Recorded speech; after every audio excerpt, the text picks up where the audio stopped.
Cause me love cupcakes, man. Hey, gang of 7. It's me, Denver777. The reaction to her. I'm going to be reacting most of these videos. So, yes. One of the reaction videos is what my brother just said, yes. I just dropped my tablet, sorry. And we're going to be watching free candy videos, like kidnap videos. So, and it's by Mr. Nightmare. I like this dude. So, let's get to it.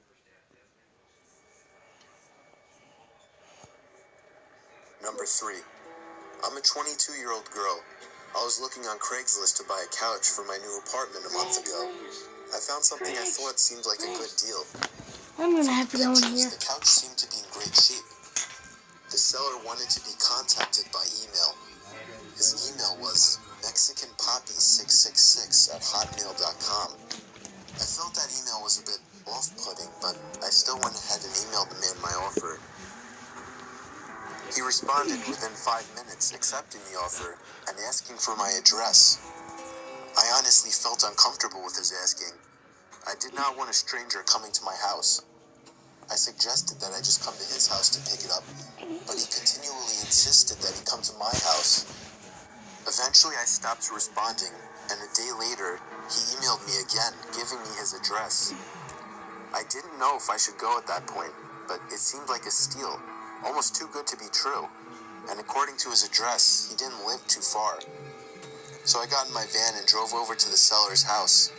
I immediately noticed that the house was a bit smaller than all the other houses on the block. When I rang the bell, a middle-aged man wearing a baseball cap answered the door. He gave me a huge smile and invited me in. I was immediately feeling uneasy. He led me into his living room, and I saw the couch. Immediately, I saw scuff marks and small tears in the couch. It was not at all in the shape that it appeared in the ad. I commented on this, and he just smiled and offered to lower the price. I told him I'm not interested, and here's where things started getting creepy. As I was making my way out of the house, he put his hand on my shoulder and offered to give it to me for free if I was willing to, quote-unquote, give something to him. I let out a disgusted gasp and got back into my car. I didn't even look up out the window. I just drove away from there quickly. But it doesn't end there. That same night, I was laying in my bed watching TV when I thought I heard somebody stomping up the steps of my porch.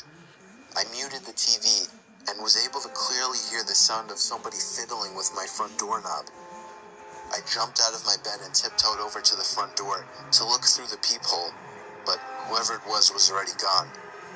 And then, I thought I could hear the sound of the gate to the backyard opening and closing. That was when I grabbed the phone and dialed 911. Soon after, I heard the sound of somebody fiddling with the doorknob to the back door of the apartment. I yelled to whoever it was that the police were on their way, and after that, I heard the sound of the gate opening and closing again. They were gone.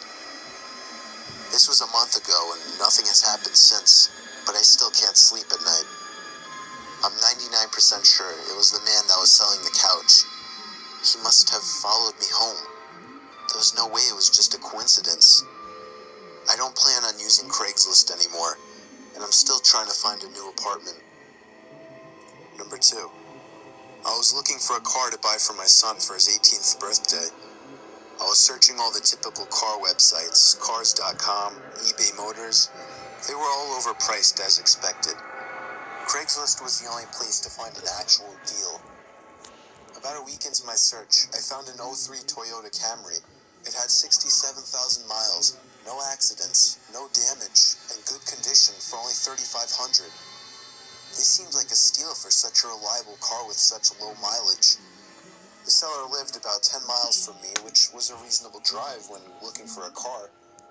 I gave him a call to set up a time to come check it out.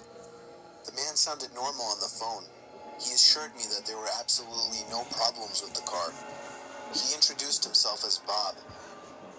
I brought along $3,500 in cash, even though I planned on wiggling down the price as much as possible. I pulled up the dirt road to Bob's property about 15 minutes early. It was a tiny little house house with a decent-sized property, only because it was a bit far from the nearest neighbors. The garage was open, so I walked over to see if anybody was inside, but except for an unusual amount of car parts, it was empty. The car was nowhere in sight. The only car on the property was an old Will pickup y'all be truck. quiet? I I'm went trying over to to the front door react. to check the house numbers. It was the right address. The I doorbell never button did was missing, ask. so I knocked on the front door. Before I that, knocked I for didn't, exactly and you 5 said minutes stop before asking. deciding to give the man a call. So I dialed his number, and I heard the sound of a cell phone ringing from inside the house. I was extremely confused at this point. Now I knew I had the right house. I didn't understand why, if I he came was in here home, for a reason, why he wasn't guys. answering. I'm trying to put shit I up. decided I had to take a peek through one of the windows to see if anybody was inside. Peering through the glass, I couldn't really see much as it was pretty dark inside the house. I saw a very old-fashioned dining room set, but across from that, I saw somebody standing at the back door of the house, staring outside. I figured that must have been Bob, so I knocked on the window, but he didn't even move. There was no gate or anything to the backyard. It was just a wide-open yard, since this wasn't a rural area. I simply walked around the house to the backyard. I didn't understand how he couldn't hear me. When I got to the back door, I made a shocking realization. The figure standing by the door was a taxidermied human being. I ran straight back the way I came and back to my car. I looked up one last time before driving off. The blinds to the window I had peeked into had been shut, but I could see 2 of the blinds bent open.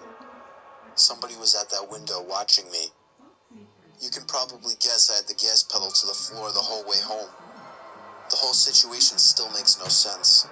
All the car parts, the fact that there was no Toyota Camry, the taxidermied human being, the fact that there was no car there leads me to believe that whoever that man wasn't planning on selling me anything.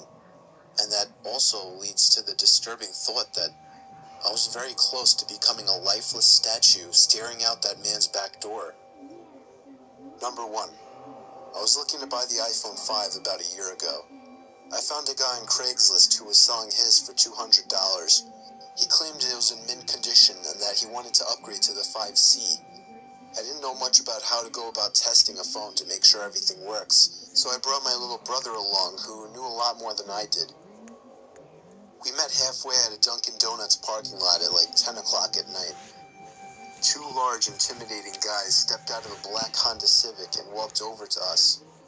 One of the guys pulled out the phone and showed it to me. It didn't have a scratch on it. My brother took out my SIM card and popped it into this new phone. He did some testing and told me that it works. The guy then asked for $250, even though he originally asked for $200. I lied and told him I only brought $200, and he seemed a bit unhappy with this. I did have $250, but I didn't want to spend more than his original asking price. I kind of figured it was his way of making sure I didn't haggle down the price. I handed the guy the $200, and he and his buddy got back in their car. You got I socks got on? back into my car, and I tested out the new phone by calling my girlfriend. I sat testing things around for about 5 minutes. My brother commented on the fact that the 2 guys hadn't Sorry left about yet that, either, guys. but I didn't really care. That's my great grandfather. I started the car and pulled out of the parking lot. My brother then commented that the 2 guys started their car He's my just as great I had. grandfather. I didn't find it too weird. My teeth I are drove yellow. down the turnpike and eventually stopped at a red light. That's when I noticed the black Honda Civic pull up right behind us in my rear view mirror. I found that a bit weird since I was sure they came from the opposite direction. I continued my drive home, but every single turn we made, they followed, and close on my tail too. My brother suggested I pull over, but there was no way I was going to do that. I knew those guys were looking for trouble. It got to the point where I was trying to lose them and started driving dangerously. If they needed something, they would call or at least honk their horn, but they were looking for some kind of trouble. I tried something risky to lose them. At an intersection, the light had just turned red. I floored it across the intersection before any of the cars would begin to pass.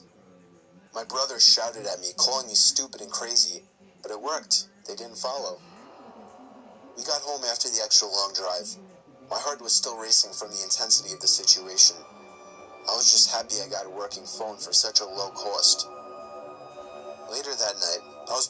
with the phone, trying to set some things up before going to bed. My parents and brother were already asleep at this point, and just then, the sound of 2 car doors slamming shut outside interrupted me. I looked out my window, and I felt like my heart completely stopped. The black Honda Civic was parked across the street. I could only assume the 2 guys were already halfway to our front door. I immediately woke up my dad and explained everything as quickly as possible.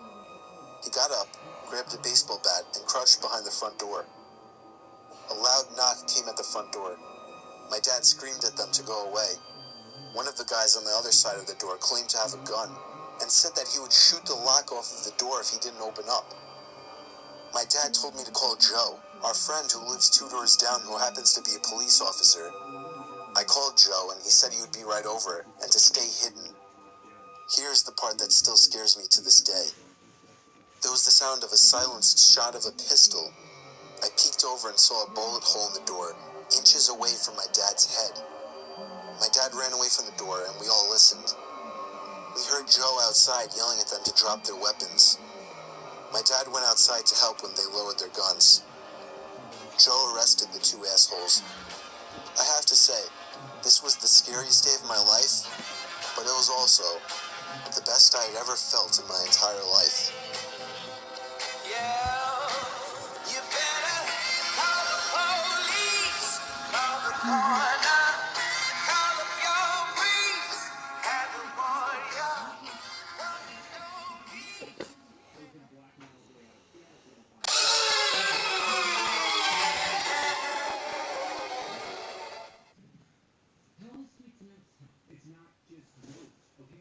Well, bye, people.